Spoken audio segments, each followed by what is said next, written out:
Mimi sina baba, mama wala mjomba ambaye ni yuko serikalini au yuko wapi, lakini niliweza kuunda kikundi, nikaandika andiko mradi, nikapeleka. Naitwa Fikiri Elias Babilas, ni mnufaika wa mkopo kwa ajili ya ufugaji wa samaki kwa njia ya vizimba. Mkopo huu ulizinduliwa rasmi na Mheshimiwa Rais mnamo tarehe 30 ya mwezi wa kwanza mwaka 2024, ambapo vijana waliweza kukopeshwa, waliokuwa kwenye vikundi waliweza kukopeshwa mitaji kwa ajili ya ufugaji wa samaki, na mimi na kikundi changu tulikuwa ni miongoni mwa watu tuliweza kunufaika na mkopo ule. Tuliweza kupata kiasi cha shilingi milioni 120 ambayo ilitumika kwa ajili ya kutengeneza vizimba na kununua vifaranga pamoja na chakula cha samaki wale. Kwanza tunaishukuru serikali na pia tunaishukuru Benki ya Maendeleo ya Kilimo iliona hili, na wao hawakutupa pesa, wao walitupa vitendea kazi. Kwa hiyo walitutengenezea keji, wakatununulia chakula, wakatununulia na vifaranga. Kwa hiyo sisi kama kikundi jukumu letu kubwa lilikuwa ni kusimamia ule mradi. Na baada ya mavuno, ili kuweka uwazi na mauzo yetu, huwa tunafanya wateja wetu hawatulipi sisi cash.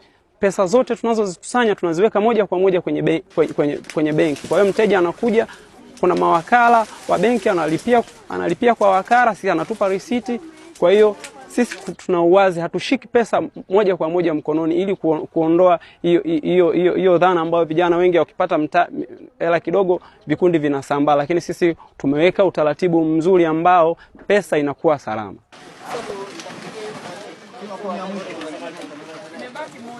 Hali ya soko kwa sasa, hali ya soko si nzuri sana wala si mbaya sana. Nasema hii kwa maana moja, kuna wawekezaji wakubwa zaidi ambao wapo sasa hivi tuko kwenye soko moja.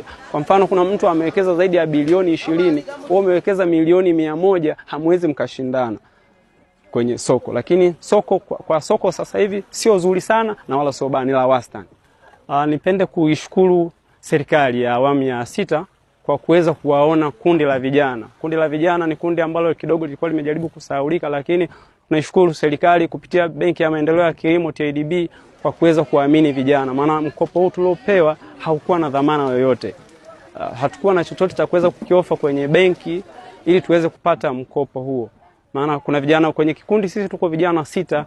Miongoni mwetu kuna vijana ambao wamemaliza vyuo, hatukuwa na ajira, lakini kupitia mkopo huu umeweza kutusaidia, tumetoka kuwa tegemezi, sasa hivi tunaweza kuendesha mradi huu.